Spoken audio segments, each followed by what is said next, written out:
Ladies and gentlemen, the evidence is absolutely overwhelming. You must have those goals. You cannot make it as a wandering generality. You must become a meaningful specific.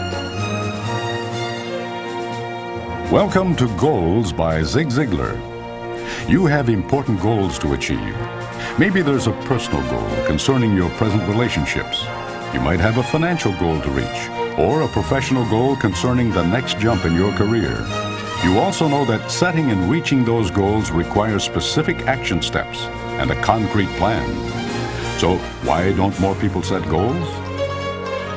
So many millions of people have been conditioned to believe that there is no use in setting goals because over a period of time, nothing good is going to happen to them anyhow. They've been told a lot of times that you cannot do things, don't expect it. The input basically has been negative. You're about to receive plenty of positive input, real-world success stories that show conclusively goals do work. But we won't stop there. You'll hear step-by-step instructions that will show you exactly how to set and get whatever goal you desire. Somebody once said that failure is the line of least resistance. Success occurs when opportunity meets preparation. I believe that is true. Get prepared to start receiving the rewards, the dreams, and the desires you've always wanted. Goals do work. And with Zig Ziglar as your teacher, you can't help but achieve every goal you set.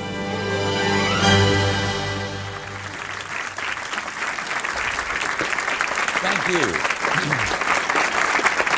Thank you. About 8 or 9 years ago, there was a new cafeteria that opened here in Dallas. And I like to eat in cafeterias because I can choose exactly what I want and I can see what I'm about to eat. So I was excited about this one because it was a new chain of cafeterias and give us a new source of eating. Well, the redhead and I rode past it. Now, my wife, incidentally, I refer to her as the redhead. She's a decided redhead, meaning simply that one day she just decided she is going to be a redhead. And when I talk about her, I call her the redhead. When I'm talking to her, Sugar Baby. And her name is Jean. Well, the redhead and I were riding down, and every time we would pass the cafeteria, the line was sticking out the door. Finally, the beautiful day came, no line out the door, we go walking in. When we walked in, we could understand why the line was not out the door because they had snaked it all over the place. We were already parked, so we decided to stay. She and I visited as we walked down the line, had about 30 people in it. We got to the end of that line and turned around, and there was another line of about 30 people. So we were walking and talking as we walked down, turned around, there's another line of about 30 people. But this time I could see what was going to be available. I could see between the people being served. And I made mental notes as I walked down the line, said, I believe I'll have me some of that. Yeah, and that looks good. Boy, I want me some of that. Boy, and I like the looks of that. I'll take me some of that. Now, it's important that you make these decisions because I don't care how prodigious your appetite is. You cannot eat some of everything on a big cafeteria line. So I had to make those choices. Finally, I got my tray and my silver, and I came down the line, and my choice has already been made, so I wasted no time. I said, I'll take me some of that, and give me some of that, and I want some of that, and I'll have some of that. Got to the end of the line, I reached in my pocket and pulled out my money. The lady held up her hand, and she said, no, you don't pay for it until you get ready to go. I said, you mean to tell me you're going to let me eat all of this food and not have to pay for it until I get ready to go? She said, yeah, that's just the way we do it. Well, I can't tell you the number of times I've thought about that because, you see, in one sense of the word, that is exactly like life, the cafeteria line is. In life, we have an incredible assortment of choices of the places we can live, the things we can do, the foods we can eat, the occupations we can follow.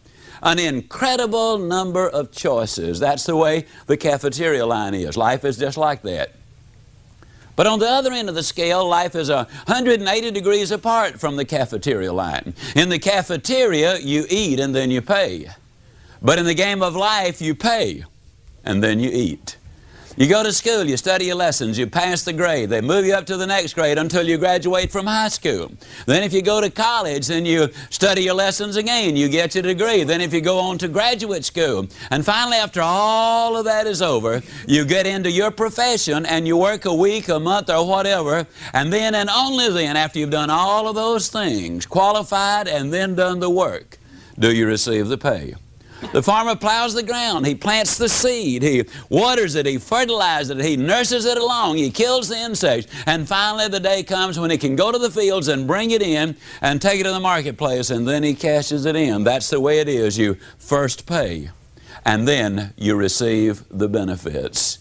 As we look at this segment of personal growth, we're going to be talking about the fact that we've all got to have goals in life. Most of us, you see, are very much like this old boy down home. His wife sent him downtown to buy ham. He came home and she said, "Honey, you didn't cut the end of it off." He said, "You didn't tell me to." She said, "Well, I thought you knew. We always cut the end of the ham off." And he said, "Why?" She said, "Well, Mother always cuts the end of the ham off." He said, "Well, Mama's back in the kitchen. Let's go back there and ask her." So they went to the kitchen and said, "Mama, how come you cut the end of the ham off?" She said, "I always cut the end of the ham off because my mama cuts the end of the ham off." So the old boy said, "Well, let's solve this three-generation mystery right now." They got on the phone long distance. They called Grandma and they said, "Grandma, how come you cut the end of the ham off?" She said, "I cut the end of the ham off because my roaster is too small."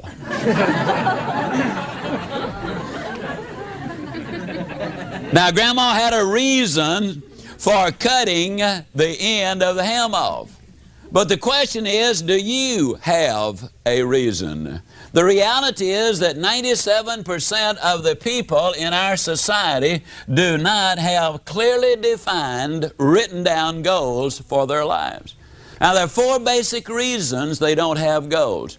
And the first reason actually is because of fear, spelled, of course, F-E-A-R. And this forms an acrostic for false evidence appearing real. So many millions of people have been conditioned to believe that there is no use in setting goals because over a period of time nothing good is going to happen to them anyhow. They've been told a lot of times that you cannot do things, don't expect it. The input basically has been negative. Chad Helmstetter, in his book, What to Say When You Talk to Yourself, points out that the average 18-year-old has been told 148,000 times no, or you can't do it. 77% of our self-talk is negative. Dr. J. Allen Peterson, in his book, The Myth of the Greener Grass, points out that one computer study revealed that over 90% of the daily input in our minds is of a negative nature. And so a lot of people, therefore, simply do not set those goals. They've accumulated some false evidence, but it appears real, and they act accordingly. Because if it appears real, as a practical matter, it has the same impact as if it were real. For example, I could go into any city, just about anywhere in the world, with nothing but my handkerchief that I have in my hand, and I could rob a bank with my handkerchief in my finger. All I'd have to do is put the handkerchief across my face, put my finger in my coat pocket, aim at the teller, and say, "Give me your money." The evidence would be false. It would appear real. And that individual would handle it as if there were a real gun in there. Now, I'd walk out with the money. I might get shot on the way out, but at least that teller would surrender that money. You might have seen this. A young Cuban hijacked a plane to Cuba using nothing but a bar of soap. He put the bar of soap in a box. He said to the captain of the aircraft, "This is a bomb. Let's go to Cuba." They went to Cuba. The evidence was false. It appeared real. The thing about life, the thing about nature is this. Oliver Wendell Holmes years ago said, "The great tragedy in America today is not the waste of our natural resources, though that is a great tragedy." He said the real tragedy is the waste of our human resources. And the average individual will go to their grave with their music still in them. You see, man and nature are 180 degrees apart. We use up nature's natural resources by using them up.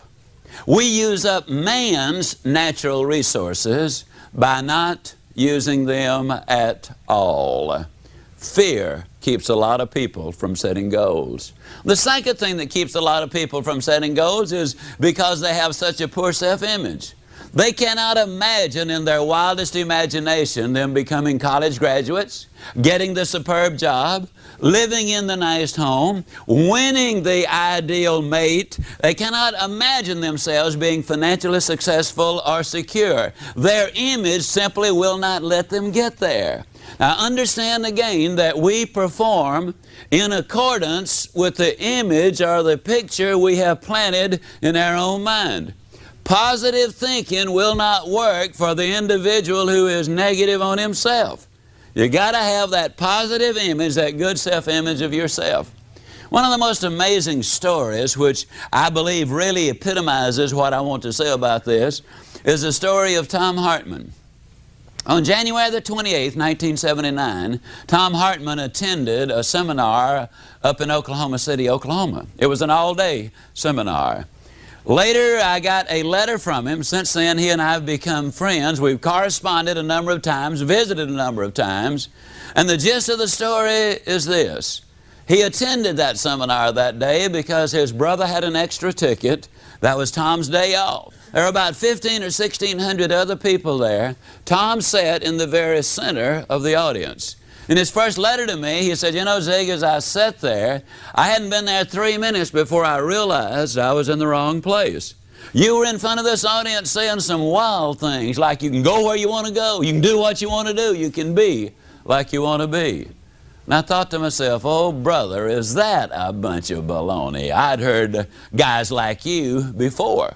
And to be honest, he said, it made me a little uncomfortable, and I looked around for a way for me to easily get out of there in case it got any worse, which is exactly what it did. It wasn't 3 more minutes when you actually had the gall to look at that audience, to all of us, and say, God loves you, and He wants the best for you. And I knew that was a bunch of baloney, and I really looked around for a way to get out, but there I was, stuck right in the middle. 1,500 or 1,600 people, and there was no way I could get up without creating a disturbance. So he said, I looked at my watch, and I just decided I would get out of there at the first break, and that would be the end of that. A few minutes later, you even made some reference to the fact that we were going to be dead longer than we were going to be alive, and therefore we needed to be setting those really long-range goals. Was it long when you had the audacity to say to us that man was designed for accomplishment? He's engineered for success. He's endowed with the seeds of greatness.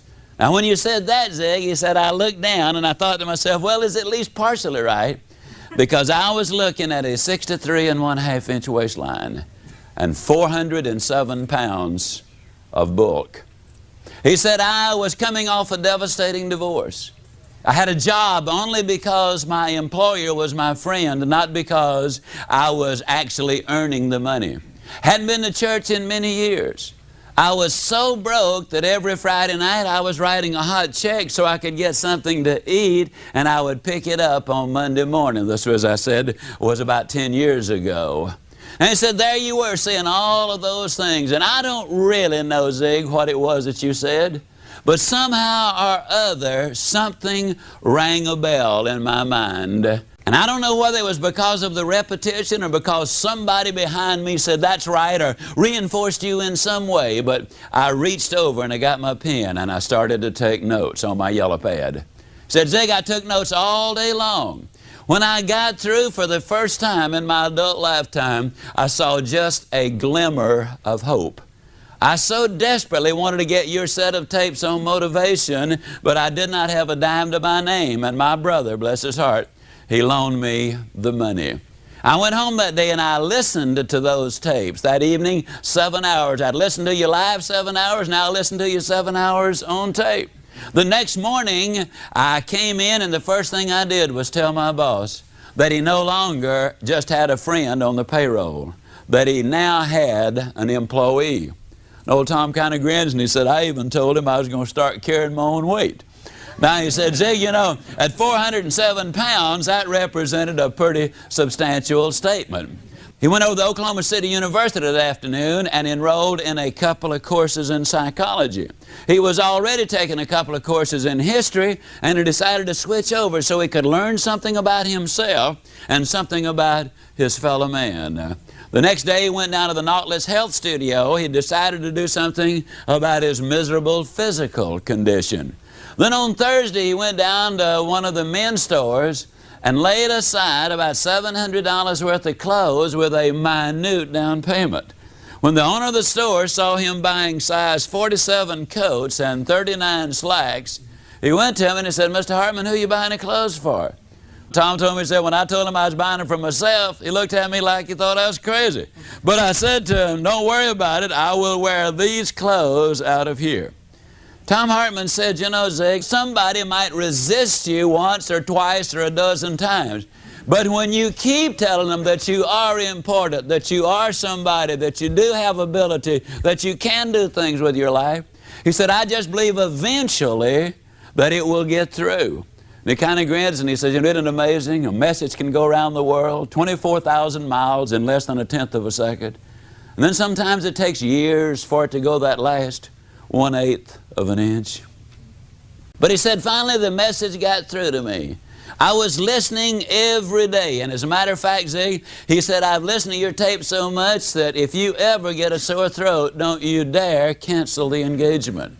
You just call me," because he said, "I can deliver it verbatim." He said, "I've even got the same accent," if you can imagine him accusing me of having an accent. Well, he said, "You know, Zig, I had been on the program about 6 weeks. Never forget it. I was in a store getting my food, and there was a little 4-year-old girl in there with her mother. And those of you who are ever 4 years old, or if you have 4-year-olds, you know there's one thing about a 4-year-old: when a thought pops in the mind, it pops out of the mouth uncensored. I mean, you get truth, pure truth, out of the mouth of a 4-year-old.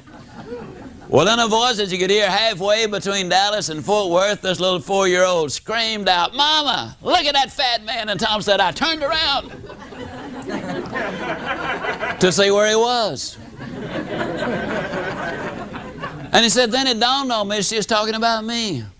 And he said, "I thought that was the funniest thing I'd ever heard in my life." He said, "I laughed until I literally cried." And then he said, "I shed a different kind of a tear."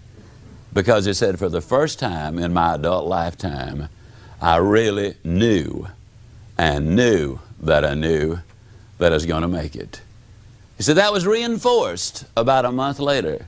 I'd been to the movie. I was on the way back to my car. I was in no hurry. I had nowhere to go, nothing to do when I got there. And we've all done this as we amble down the street with no direction in mind, no hurry involved.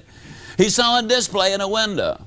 And though he was not really interested in the display, he ambled over and he started looking at it. And Tom said, "You know, Zig, I don't know whether I was there for 1 minute or 10 minutes. But he said, all of a sudden I became aware of the fact that I was not by myself. Some big dude was looking over my shoulder," and he said, "I whirled around." And of course there was no one there, because Tom Hartman had been looking at his own image, which he no longer recognized. Good friend of mine before his tragic death, John Kozak from Dunedin, Florida, brilliant young psychiatrist, said that at that specific moment, Tom Hartman was no longer obese. Though he still weighed over 360 pounds, he was no longer obese, because he no longer saw himself as an obese person. The basic problem with crash diets, according to Dr. Kozak, is that they will take the weight off your body. That's relatively easy. But then that individual lays down at night in the dream, and they dream as an overweight person. And the body goes to work to complete the picture the mind has given it. Tom Hartman no longer saw himself as an overweight person. Now, what's the end of the story? Well, of course, the story hasn't ended yet. But Tom Hartman graduated magna cum laude with his degree in psychology. He's working on his doctorate. Tom weighs a little over 200 pounds, which is about what he should weigh. He's about 6 feet 3 inches tall and has a very large frame. He teaches a Sunday school class every Sunday. He's in business for himself. And I give you the story in such great detail because I believe that when you analyze it, here was a man who was physically bankrupt, spiritually bankrupt, he was socially bankrupt. From a family perspective, he was bankrupt. He was bankrupt in every important area of life. And yet, because he became involved in the development of a good self-image, he got involved in setting those goals, and the results were absolutely spectacular. You got to have goals. The third reason that 97% of the people don't have goals is basically they have never really been sold. Now that's my prime function in this particular segment, is to sell you on having your goals, and that is exactly what I'm going to do. By the time this recording is over, you will in fact be sold on the absolute necessity of having goals. I am so confident that you're going to be sold that I'm going to tell you that before you go to bed tonight, you will have started taking the important steps to setting your own goals. I'll even go further than that. If you don't write some of your goals down this very evening, you might as well not go to bed as far as sleep is concerned, because you are not going to be able to go to sleep. Let me say that again. If you don't write them down, you're not even going to be able to go to sleep. You absolutely must have goals. Now, I want to stress, goals work for individuals, they work for families, they work for companies, and they work for nations as well. The basic problem that we face is this. Most people, when they're busy working on the job, they get to thinking, you know, I really ought to be spending more time with my family. And then when they're spending time with their family, get to think, you know, I really ought to be out there working for my family. And when they're out there working with their family or for their family, the mind is back home. And when they're back home, their mind is back out there in the field. Then they tell everybody, well, I don't ever have time for anything. No wonder you're always traveling. You see, the truth is, most people, when they're at work, their mind is at play. When they're at play, their mind is at work. So they're neither working nor playing wherever they are. That is wasting time, any way you look at it. Now, one of the beautiful things about having goals and directions is the fact that you will be able to work when you work and play when you play. I will not suggest that you work harder. As a matter of fact, by the time we get through, you will probably end up working less. But when you're on the job, you will be on the job. You will be working infinitely more effectively when you work in this manner. And you will have that balance of life. We say it so many times in so many different ways. There's a difference between standard of living and quality of life. And we're going to be looking at quality of life because that's the significant thing. 1953, Yale University did a study of their graduating seniors. They discovered that of those seniors, only 3% of them had taken all of the steps necessary to set their goals. That is, they had identified exactly what they wanted and written it down. They had spelled out why they wanted to reach these goals. They had listed the obstacles they had to overcome in order to get there. They had identified the people, the groups, and the organizations they needed to work with in order to get there. They had identified what they needed to know to reach that goal. They had developed a plan of action to reach that goal. And finally, they were able to put the date on it as to when they expected to get there. Only 3% of the graduating seniors had taken all of those steps. An additional 10% had taken 5 of those steps, but 87% of them, beyond identifying that they wanted to be a doctor or a professor or an attorney or whatever, really had not done that much towards goal setting. Now, please understand, everybody has goals. One of your goals, for example, if you're in your car listening to this recording, one of your goals was to listen to this recording. Everybody has goals. But we want to get a little more involved in that. We really want to get involved so that we know exactly what we're doing and why we're doing it, and we can get much better results. 1973, they did another study on those seniors who had graduated from Yale. And in the 2 areas which they could measure, that is their financial accomplishments and their career accomplishments, the 3% who had taken all of the 7 steps had accomplished more than the 97% who had not. Ladies and gentlemen, the evidence is absolutely overwhelming. You must have those goals. You cannot make it as a wandering generality. You must become a meaningful specific. A lot of people go to work tomorrow because that's what they did yesterday. And if that's the reason you're going to go tomorrow, you won't be as good as you were yesterday because now you're 2 days older and you're no closer to the goal, which you do not have. A lot of people complain about lack of time. It is not lack of time in 99% of the cases. It is lack of direction. Direction literally creates time, and motivation creates energy. Let me see the hands of those in here who have ever had one of those days. Can I see your hand? You know what I'm talking about, don't you? All right. You get up early in the morning. You've got that critically important appointment at 8:30, and so you get up 2 hours early. You want to make absolutely certain you get there on time. And you walk out the front door, you're all spiffed up and spanked up. I mean, you're really raring and ready to go. You got a full hour to get there. But as you walk out, you notice that you've got a flat tire. That's the best thing that happens to you all day long. I mean, that is just the beginning point of it right there. You hustle and bustle and sweat, and you get the tire changed, and you got to change your clothes, you clean up, and you rush down to the appointment. You get there on exactly the specified time, and you see a little note on the door. Sorry, I was called out of town. Have thought the matter over. Have decided I'm not interested. Don't you call me. I will call you. You go down to the office and you're greeted with a ringing telephone as you walk in. It is your administrative assistant and she cannot make it for that day. You notice that it appears to be unusually hot, and that's because the air conditioner has cut off. A couple of hours later the plumbing breaks down, and one thing after another all day long until finally, mercifully, the day ends. And you're not whipped, you are whooped. I mean, you have had it. You wearily get your coat, you struggle out to the car, and you drive home with scarcely enough energy to walk in the front door.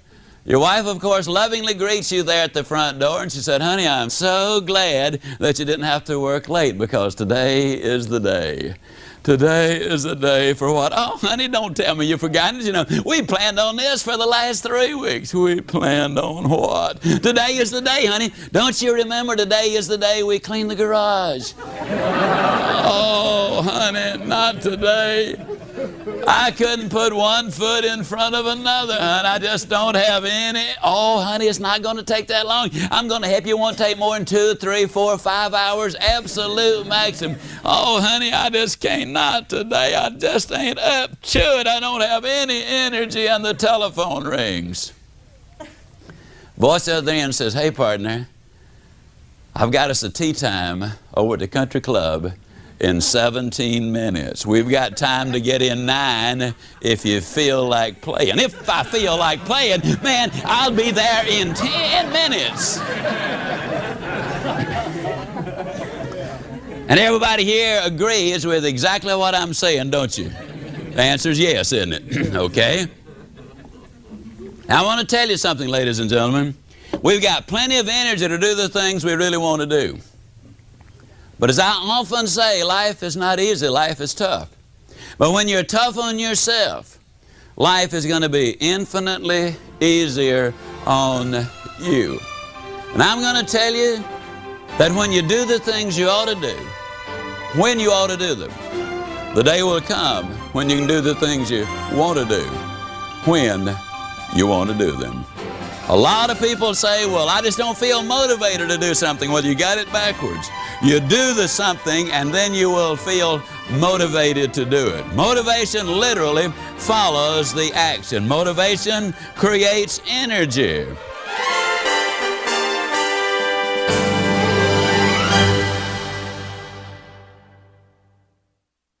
When you talk about goals, I love the story of Jean-Henri Fabre, the great French naturalist. He conducted a series of experiments with some processionary caterpillars, so named because they follow each other in a procession. He lined them around a flower pot until they formed a never-ending circle. He put some pine needles in the center of the flower pot, that is the food of the processionary caterpillar. They started going round and round and round, 24 hours a day, 48 hours in a 2 days, 72 hours, and then they kept going on and on for 7 full days and 7 full nights. They went round and round and round until they literally dropped dead from starvation and exhaustion. With an abundance of their favorite food less than 6 inches away, they had starved to death because they confused activity with accomplishment. A lot of people do exactly the same thing. You don't know where you live, but I can tell you something about your town. And I can tell you about somebody who's in the same business that you are. Some of them are doing exceptionally well, and some of them are not doing good at all. And I don't care what that business is. It's not the location. It is not our abilities. But basically it is because of our thinking and our direction that definitely is going to make the difference. There are so many people, you see, who never really get those directions in life. You've seen them in every company. They will come in and you watch them all day long. They're almost hyper. They're here and they're there and they're everywhere else. I mean, they're busy, busy, busy. But at the end of the day, you will still see a full desk and no evidence that they've accomplished anything, because they really don't have direction. The most outstanding example of goal setting that I have ever heard of has to do with the Japanese. In 1950, a war-torn, devastated Japan, a nation which had lost a higher percentage of its young men to war than any nation in the last 100 years, cities had been bombed out. They have no real natural resources. They have no iron ore. They have no coal. They have no oil. But in 1950, the leaders of government and business and industry got together. And they said, let's set a goal. Let's become the #1 nation in the world in the production of textiles during the 1950s. And they made it. In 1960, they set the impossible goal. And that was to become the #1 nation in the world in the production of steel. Now, in order to do that, they got to build the steel mills. They've got to import the iron ore from thousands of miles away. They've got to import the coal and the oil from thousands of miles away. They've got to manufacture the steel. Then they've got to ship it thousands of miles to its market and undersell its competition. Impossible.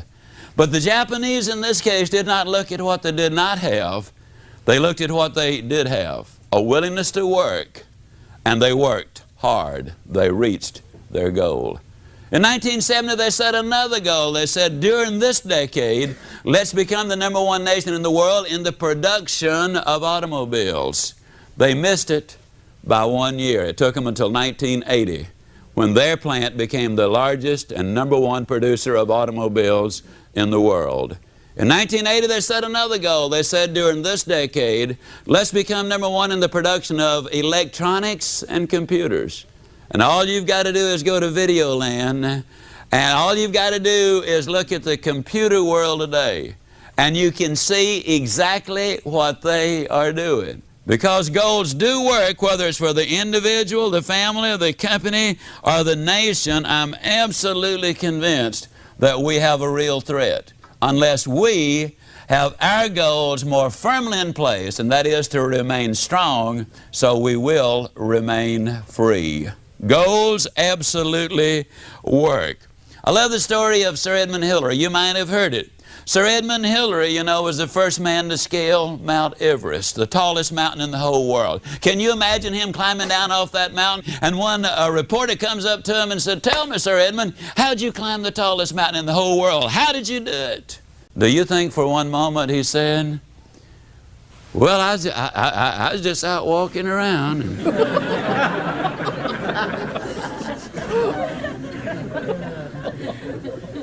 Can you imagine the chairman of the board, General Motors? Somebody comes to him and said, how'd you get to be the chairman of the board for General Motors? And he said, well, I just showed up for work, and they started promoting me, and here I am, the chairman of the board for General Motors.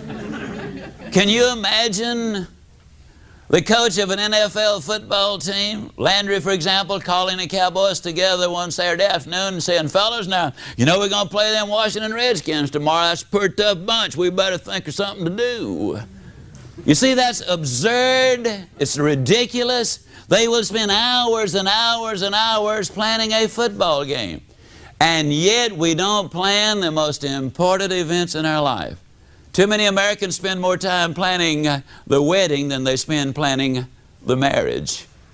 Too many people spend more time planning on how to get the job than they spend on how to becoming productive and successful in that job. You gotta have goals. J.C. Penney expressed it this way: give me a stock clerk with a goal, and I'll give you someone who will make history.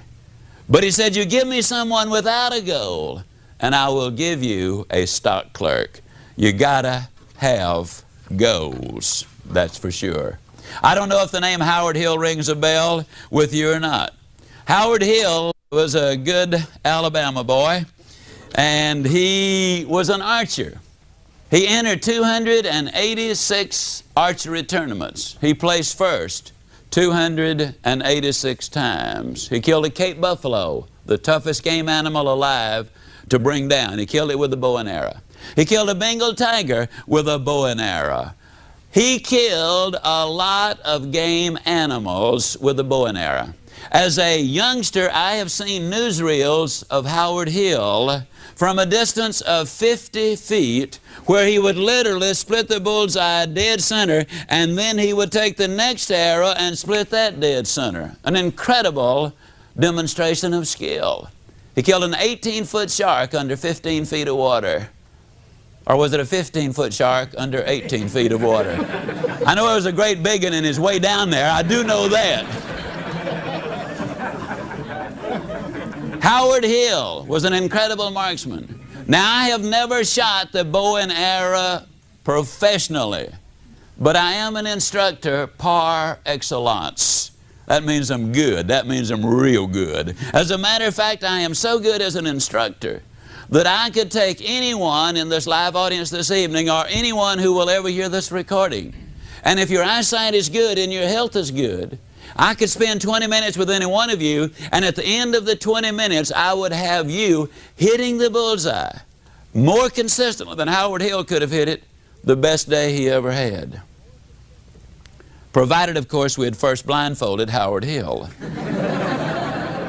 And turn him around a couple of times so he'd have no idea which direction he was facing. And you kind of snicker to yourself, especially those I imagine who are listening to this recording, as you say to yourself, well, Ziglar, that's true, of course, but it sure is a silly example. Why, how on earth could anybody possibly hit a target they couldn't even see?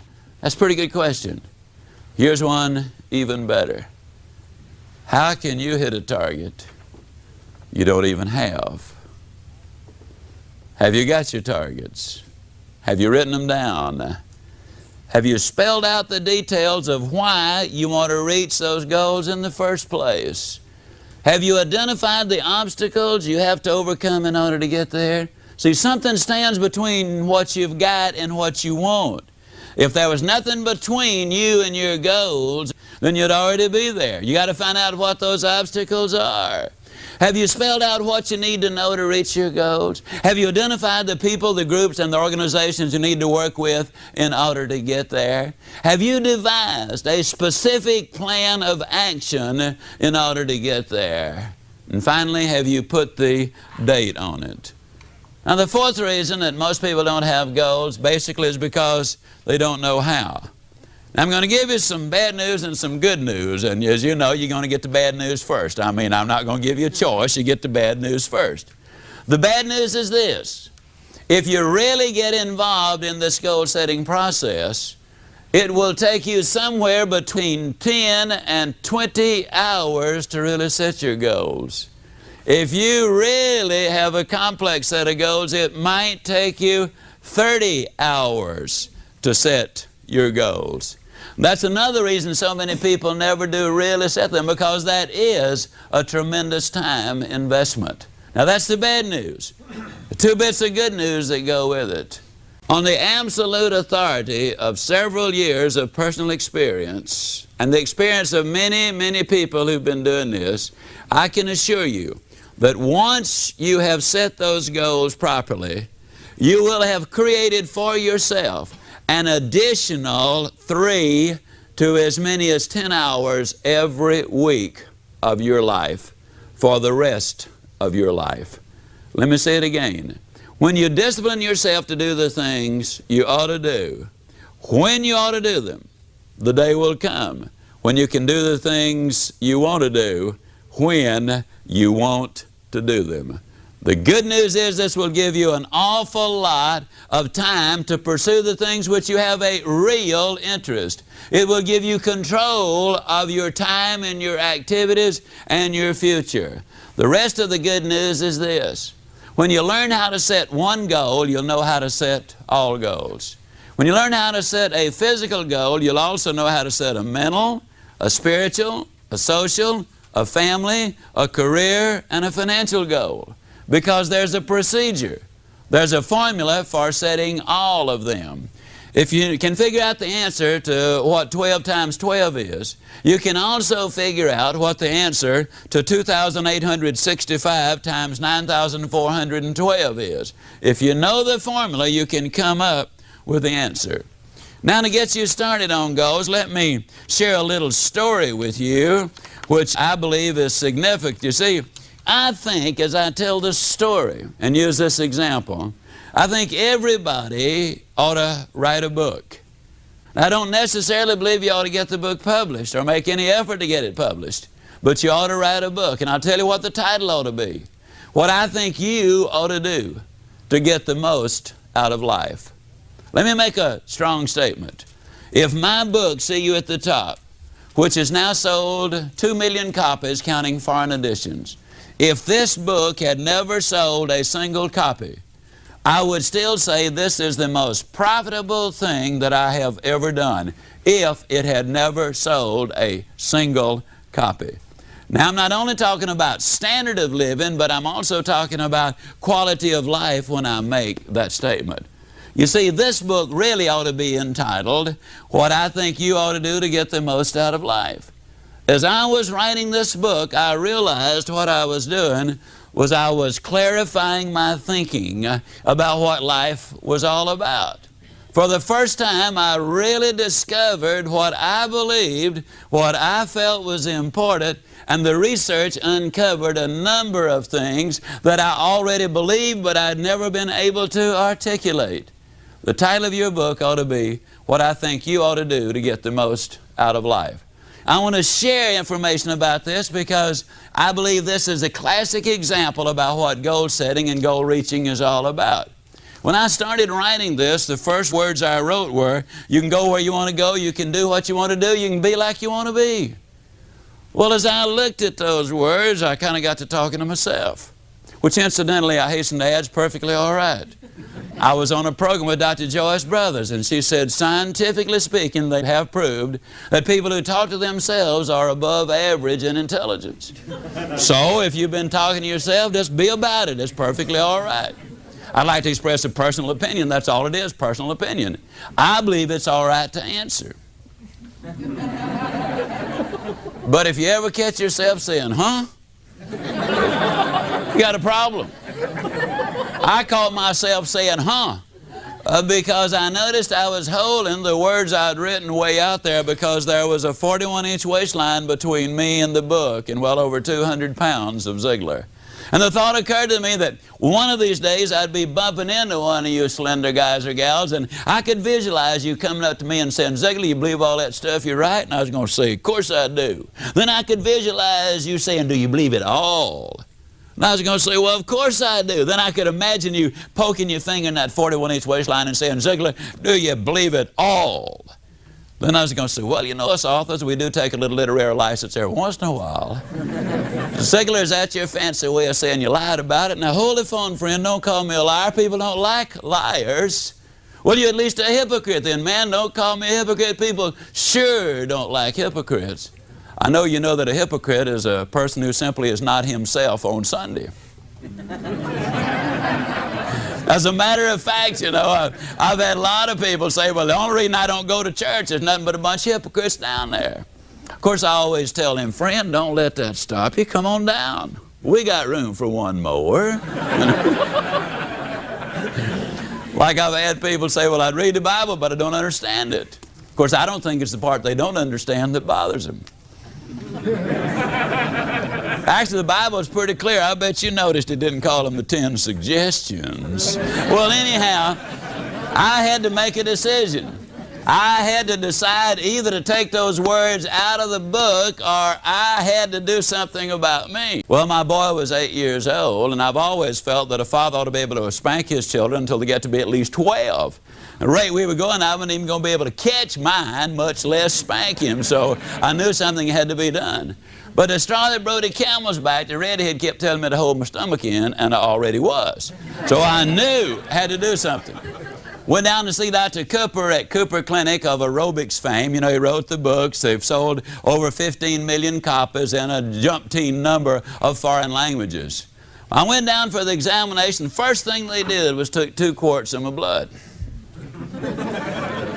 Well, it looked like 2 quarts. They filled so many vials, I thought they were opening a branch of the blood bank right then and there. Then they dunked me in a tank of water 3 times. The purpose of that was to determine the percentage of body fat I had. When I got through, they told me I was 23 9/10% pure lard. Then they put me on the treadmill, and on the treadmill, you know, you walk and you walk and you walk and you walk, and the longer you can walk, the better your physical condition. The worst possible condition was horrible. I decided, I just made up my mind, I'm going to stay on it until I at least get into just awful. And I made it by 4 seconds. When they finished the examination, Dr. Martin, the examining physician, called me in and he said, Mr. Ziglar, you'll be delighted to know that we've run all of these figures through the computer. And you, sir, are actually not overweight. I said, well, that's fantastic. However, he said, according to the computer, you're exactly 5 1/2 inches too short.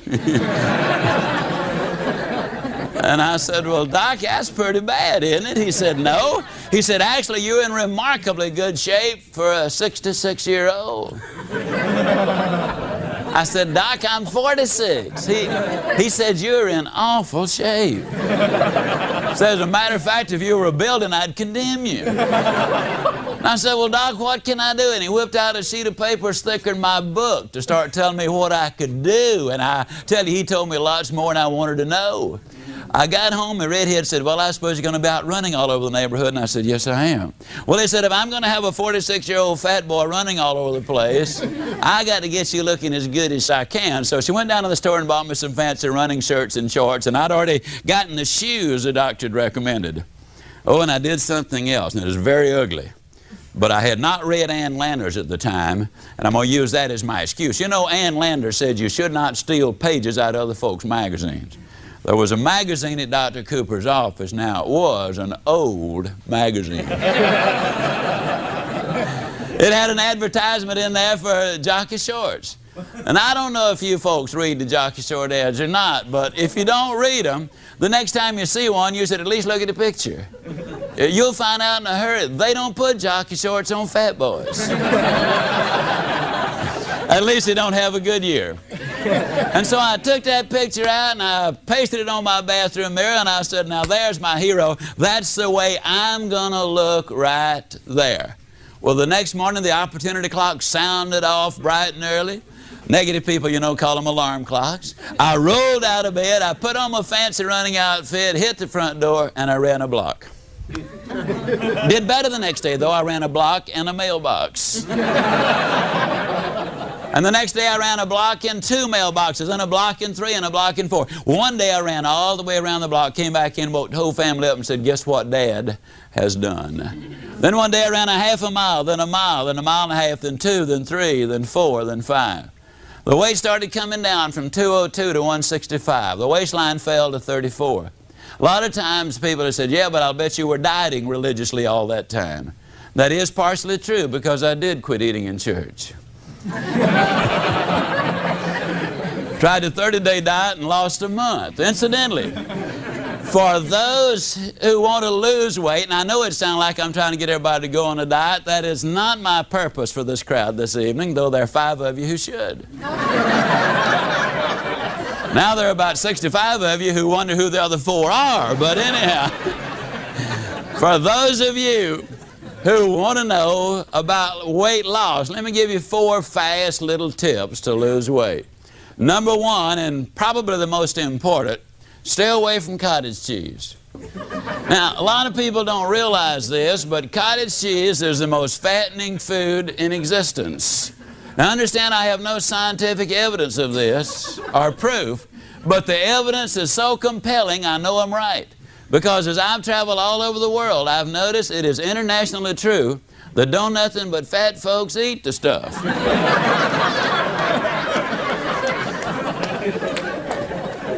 So stay away from cottage cheese.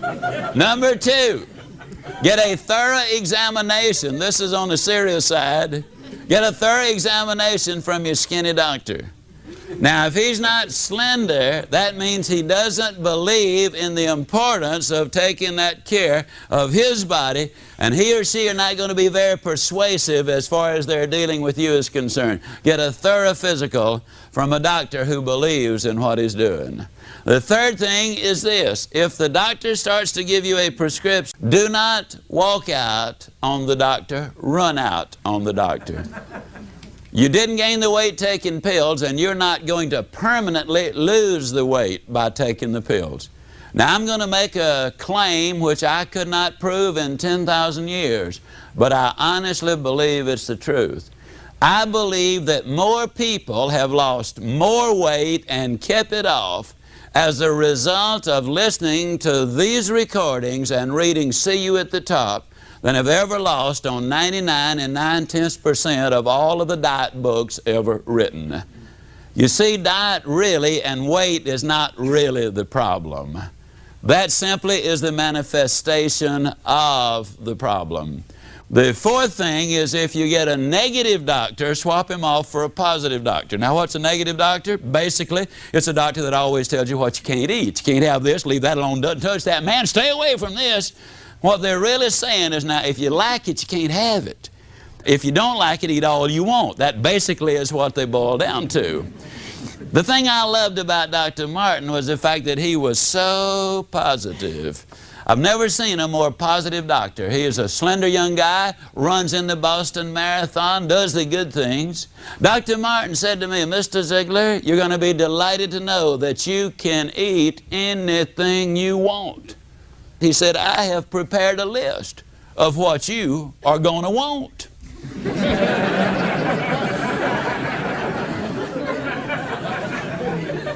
People often say to me, Ziglar, what can't you eat? I don't know what I can't eat.